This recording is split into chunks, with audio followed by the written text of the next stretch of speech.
कभी सोचा है कि भारत में जब लोग मिलकर कोई बिजनेस शुरू करते हैं तो वो इसे कैसे चलाते हैं? दो बहुत ही पॉपुलर तरीके हैं।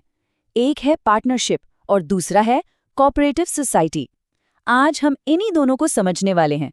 देखते हैं कि ये दोनों काम कैसे करते हैं और इनमें आखिर फर्क क्या है। तो आज हम क्या क्या देखने वाले हैं। सबसे पहले बात करेंगे पार्टनरशिप के बेसिक्स की, फिर समझेंगे कि कॉर्पोरेटिव का सिद्धांत क्या है।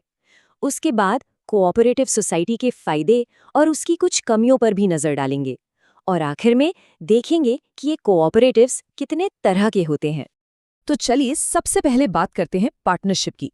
आपने देखा होगा भारत के शहरों में बहुत से बिजनेस जैसे कि कंसल्टेंसी फर्म्स या लॉ फर्म्स पार्टनरशिप पर ही चलते हैं। असल में ये इसी मॉडल की रीढ़ है और ये पूरा मॉडल एक तरह की रूल बुक पर टिका होता है। तो चलिए इसी रूल बुक को थोड़ा करीब से देखते हैं। कोई भी पार्टनरशिप एक एग्रीमेंट से शुरू होती है ना? और इसी एग्रीमेंट का जो लिखित रूप है उसे कहते हैं पार्टनरशिप डीड। आप इसे बिजनेस का ब्लूप्रिंट कह सकते हैं या एक ऐसी रूल बुक जो ये पक्का करती है कि सारे पार्टनर्स एक ही बात समझ रहे हैं और कोई कंफ्यूजन ना हो।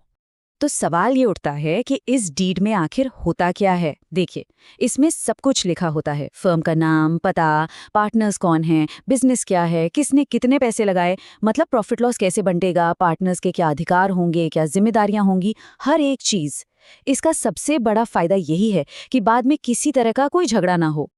अच्छा, एक बहुत ज़रूरी बात, वैसे तो कानूनी पार्टनरशिप डीड को रजिस्टर करवाना ज़रूरी नहीं है, लेकिन ऐसा न करने के बहुत बड़े रिस्क हैं।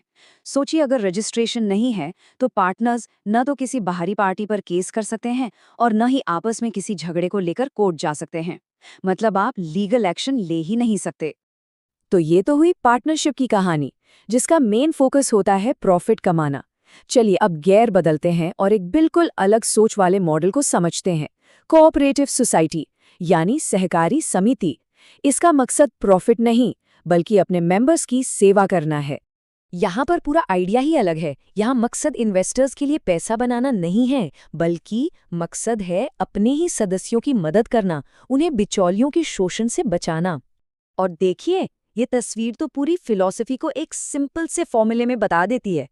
सहकारिता मतलब मिलकर प्लस कार्य, यानी जब लोग अपने कॉमन फायदे के लिए एक साथ काम करते हैं, जहां हर मेंबर ही मालिक होता है। तो ठीक है, ये मॉडल सुनने में तो अच्छा लगता है, पर इसके असल में फायदे क्या हैं? चलिए देखते हैं कि इस कोऑपरेटिव मॉडल को अपनाने से क्या-क्या बेनिफिट्स मिलते हैं। जानते हैं कि ग्रुप की पावर असल में होती क्या है। इसमें कई बड़ी बातें हैं, जैसे कि वॉलंटरी मेंबरशिप, मतलब कोई भी अपनी मर्जी से जुड़ सकता है, छोड़ सकता है। इसकी अपनी एक लीगल पहचान होती है। और सबसे बड़ी बात, लिमिटेड लायबिलिटी। इसका मतलब है कि अगर कोई नुकसान हुआ तो मेंबर की पर्सनल प्रॉपर्टी सेफ रहेगी। और हाँ, डेमोक्रेटिक कंट्रोल, यानी हर मेंबर का एक वोट, चाहे किसी ने कम पैसा लगाया हो या ज्यादा, सबकी आवाज बराबर है। लेकिन जैसा कि हम जानते हैं, हर सिक्के के दो पहलू होते हैं। कोई भी मॉडल परफेक्ट नहीं होता। तो जाहिर है, कोऑपरेटिव सोसाइटीज के भी अपने कुछ चैलेंज हैं। सबसे बड़ी चुनौती होती है पैसों की, क्योंकि ये मेंबर्स के योगदान पर निर्भर करती है, तो पूंजी अक्सर लिमिटेड होती है। कभी-कभी मैनेजमेंट भी उतना प्रोफेशनल नहीं हो पाता, क्योंकि मेंबर्स ही इसे चलाते हैं। और क्योंकि सारी बातें मीटिंग्स में खुलकर होती हैं, तो बिजनेस के सीक्रेट्स रखना मुश्किल हो जाता है। और एक बात, सरकारी नियम और कंट्रोल भी काफी ज्यादा होता है। तो ये एक तरह का ट्रेड ऑफ है। डेमोक्रेसी की वजह से कभी-कभी फैसले लेने में देरी हो सकती है। तो हमने थ्योरी तो समझ ली, आप देखते हैं कि असल जिंदगी में ये कोऑपरेटिव का सिद्धांत काम कैसे करता है। भारत के अलग अलग सेक्टर्स में ये किस किस रूप में मौजूद है। सबसे पहले आते हैं कंज्यूमर कोऑपरेटिव्स। जैसा कि नाम से ही साफ है, इनका फोकस हम जैसे कंज्यूमर्स यानी ग्राहकों के हितों की रक्षा करना होता है। अब ये करते क्या हैं? इनका मकसद बहुत सिंपल है, बिचौलियों यानी मिडिलमैन को रास्ते से हटाना।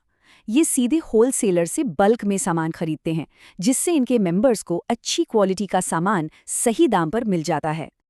अगला नंबर है प्रोड्यूसर कोऑपरेटिव्स का। ये उन लोगों के लिए है जो छोटे लेवल पर कुछ बनाते हैं, जैसे कि कारीगर, शिल्पकार या छोटे किसान। इनका काम है छोटे प्रोड्यूसर्स की मदद करना, ताकि वो बड़ी बड़ी कंपनियों से मुकाबला कर सकें।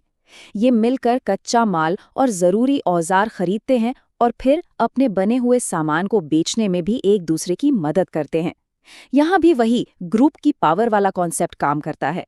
और ये सिलसिला यहीं नहीं रुकता, कोऑपरेटिव्स और भी कई तरह के होते हैं, जैसे मार्केटिंग कोऑपरेटिव्स, जो किसानों को उनकी फसल का अच्छा दाम दिलवाते हैं, क्रेडिट कोऑपरेटिव्स, जो साहूकारों से बचाकर कम ब्याज पर लोन देते हैं, यहाँ तक कि फार्मिंग और हाउसिंग कोऑपरेटिव्स भी होते हैं। इन सब का बेस एक ही है, आपसी मदद से सबकी तरक्की। तो हमने दो बिल्कुल अलग-अलग मॉडल देखे। एक तरफ है पार्टनरशिप, जो एक कानूनी समझौते पर टिका है और जिसका मकसद है प्रॉफिट कमाना। दूसरी तरफ है कोऑपरेटिव, जो आपसी मदद और स्वैच्छिक जुड़ाव पर आधारित है।